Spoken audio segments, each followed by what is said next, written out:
ಏನಾಯ್ತು? ನಾನು ಎಲ್ಲಿದ್ದೀನಿ? ಮೇಡಮ್ ನಿಮಗೆ ಪ್ರಜ್ಞೆ ಬಂದ್ಬಿಡ್ತಾ? ನೀವೇನೋ ಕೋಮಾ ಸ್ಟೇಜಿಗೆ ಹೋಗ್ಬಿಟ್ಟಿದ್ರಿ. ಪಾಪ ನಿಮ್ ಗಂಡ ನಿಮ್ಮನ್ನ ಕಾಪಾಡೋದಕ್ಕೋಸ್ಕರ ಪಡ್ಬಾರ್ದು ಪಾಡು ಪಡ್ತಿದ್ದಾರೆ. ಬಡ್ಡಿ ಕೊಡ್ದಿರೋರ್ಗೆ ಚಡ್ಡಿಲ್ ನಿಲ್ಲಿಸ್ತಿದ್ ನಿಮ್ ಗಂಡ ಇವತ್ತು ಅವ್ನು ಯಾರಿಗೋ ಅಸ್ಲೂನು ಬಿಟ್ಟು ಕೈಗಷ್ಟು ಕಾಸು ಕೊಡ್ತಿದ್ದಾರೆ. ಎಲ್ಲ ನಿಮ್ಗೋಸ್ಕರ ಮೇಡಮ್. ಅಷ್ಟೊಂದು ಒಳ್ಳೆ ನನ್ನ ಗಂಡ. ನಾನೆಲ್ಲೋ ನಕಲಿ ಅನ್ಕೊಂಡ್ಬಿಟ್ಟಿದ್ದೆ. ನೋಡು, ಅವ್ರು ಬರ್ತಾ ಇದ್ದಾರೆ. ನಾನು ಹುಷಾರಾಗಿರೋ ವಿಷಯ ಅವ್ರಿಗೆ ಹೇಳ್ಬೇಡ. ಅವ್ರಿಗೆ ನನ್ನ ಮೇಲಿರೋ ಪ್ರೀತಿನ ನಾನು ಸ್ವಲ್ಪ ನೋಡಿ ಅನುಭವಿಸ್ತೀನಿ. ಓಕೆ. ಎಲ್ಲ ವೇಸ್ಟ್ ಆಯ್ತು. ಆ ರೋಸಿ ಇಲ್ಲಿ ಬಂದ ಕೆಲಸ ಏನು ಪ್ರಯೋಜನ ಆಗಲಿಲ್ಲ.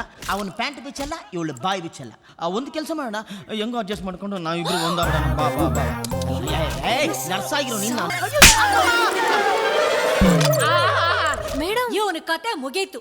ಜೀವನ ಪೂರ್ತಿ ಹೀಗೆ ಕೋಮಾಗೆ ಬಿದ್ದಿರ್ತಾನೆ. ನಡಿಯೇ.